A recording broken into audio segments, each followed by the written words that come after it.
Hello everybody, today I want to show you how you can use a few simple synths and one plugin to create very glitchy and very cool tonal sequences for your Psytrance tracks. Now I'm going to jump straight into it. Here I have a spot where I want to add one of these leads. I have already made one of these as a test here. This is just what this version sounds like.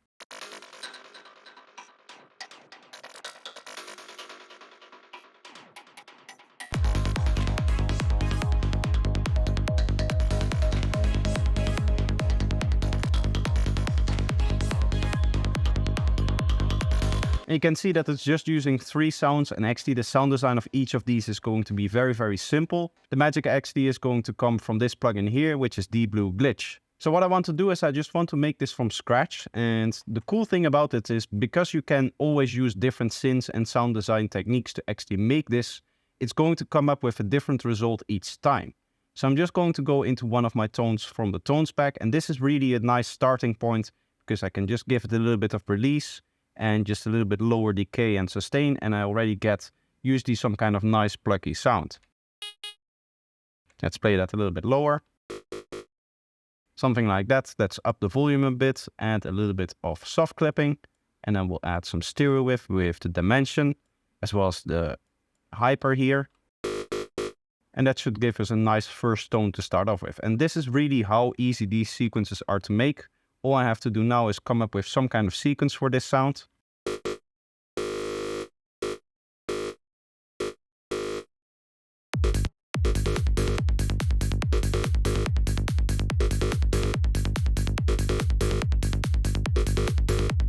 So that's the first sound done. We're just going to get into the second sound. And one of the sounds that I always like to incorporate is a little bit of a faster squelch type sound. So I'm just going to kind of select the area that I want it in. I already know that I'm not going to put it in this area because I want these 2 plugs to kind of stand out here for now. With this technique, it is important that you have some main sound and some backing sounds. And these squelches are really nice backing sounds because they're easy to make. You just set an envelope to the coarse pitch here. And then we go band pass. And we set this like that. We can automate that. What we can also do, and what I like to do, is to actually set a macro to it. And then we can set the bounce for it. And then you have to open up Serum here and then configure so you can get that macro in there. Then I can take an LFO and I can set this to map to here. I set this to random, and then I set this to whatever I want. In this case, I'm going to go for 16 notes. Now, the cool thing about this is that it's nice and variable. What I can do is I can type in my sequence. For example, what I could do is something like this. And actually, now that I think about it, a better way to do this is to just completely remove the LFO. LFOs are nice for when you have just simple notes. In this case, we also have 8 notes, so we would probably do it with the note on random, which is going to give us the same random effect.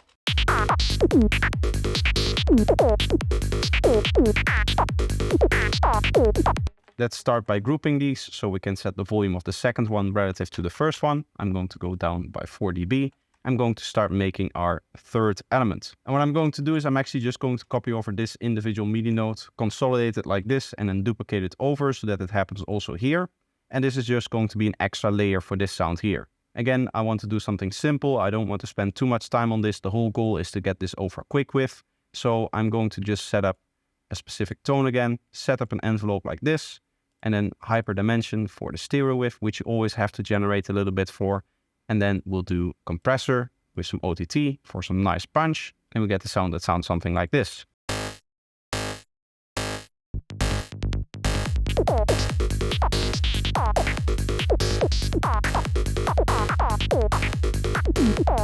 Now what I want to do in terms of processing is I first want to prepare it. I would like to do a little bit of EQing here, just to remove some of the lower frequencies that I don't want. Nicely roll that off like that. And then I want to set up some stereo width processing here. We're going to go for the old trusty stereo spread, and let's just have a look at it.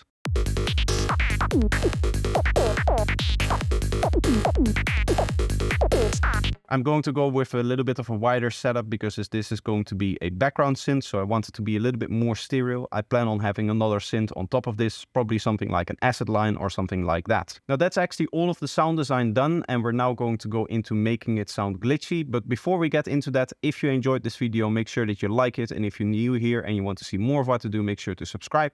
Another good way of supporting the channel is to check out some of my products that I sell on Gumroad, including my masterclass, for which I'll leave a link in the description. Now for where the magic happens, we're going to import dBlue glitch, which I have to do from right here. And when it opens up, it's actually fairly simple. You have your effects here with the controls for those effects down below. You then have a filtering section for each of the effects. So if you want to filter out some of the frequencies from the shuffler, you can do that right here. You also have their mixes and pan and gain down below. And above here, you have your global settings with the randomization seed that it uses. Some overdrive here. We have a master filter, which basically acts like this filter, but on everything. And then we have our output mix. And then in the middle, here is where the magic really happens. What you can do is you can click any one of these and you can color them in to select the exact effect that you want to play at this time. And this is tied to the beat. So each of these 16 blocks that you see here are just one beat, meaning that this whole segment is 4 bars. And you can divide it up like this. You can see that that divides it in half, and right-clicking removes a section. And the cool thing is that you can randomize the steps as well as the effects that you're using. And you can also do both if you want to. The cool thing that we're going to do is we're just going to limit this length to 1 bar like this. And then we're going to hit both until we get the result that we like.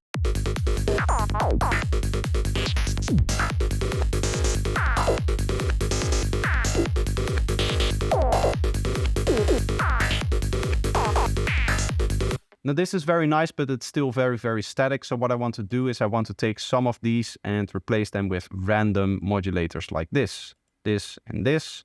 And then maybe we'll also do one here. We're keeping these as 2 separate blocks because if we link them together, it's just going to randomize at the beginning. In this case, what it will do is it will place a random effect here and here. And it's going to depend that on the percentages that you fill in here. So if we want to say, okay, we don't want the tape stop, we set that to 0%. And we don't want the reverser, we also set that to 0%. And then you get something like this.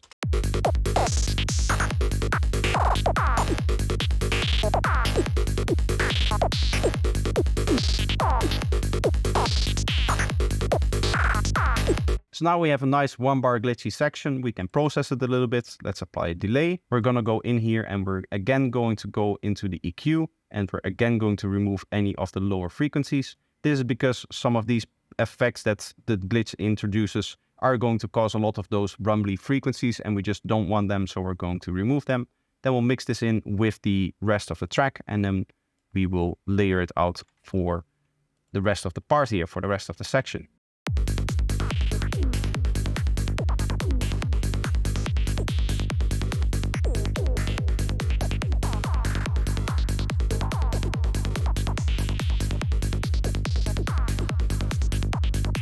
Now we can tune these effects however you want. For now, I'm just going to leave it like this because I actually quite like the result. One of the final things that I would need to do is to integrate it within the flow of the energy of the track, in the sense that I need to add a whole bunch of automations to make sure that it flows nicely through the track. Now this is something that I'll make a separate tutorial on in the future. For now, I'm just going to leave the video here and hopefully you learned something and you saw something cool. The final thing that I want to say is that this plugin that I use, this dBlue glitch, is actually free. It's abandonware, but it's only available in 32 bits, so you would need to bridge it if you're only using 64-bit in your system. But if that's not a problem for you, then you definitely should look up this plugin and integrate it in your workflow because it can do some really cool and quick glitch effects. For now though, that's going to be the video. If you enjoyed this one, make sure to leave a like, and if you're new here and you want to see more of what I do, make sure that you're subscribed. Another good way to support the channel is to watch some more of my videos, so I'll leave a few in the end cards. But that's going to be it for now. I hope you enjoyed and I hope to see you in the next one. Bye bye.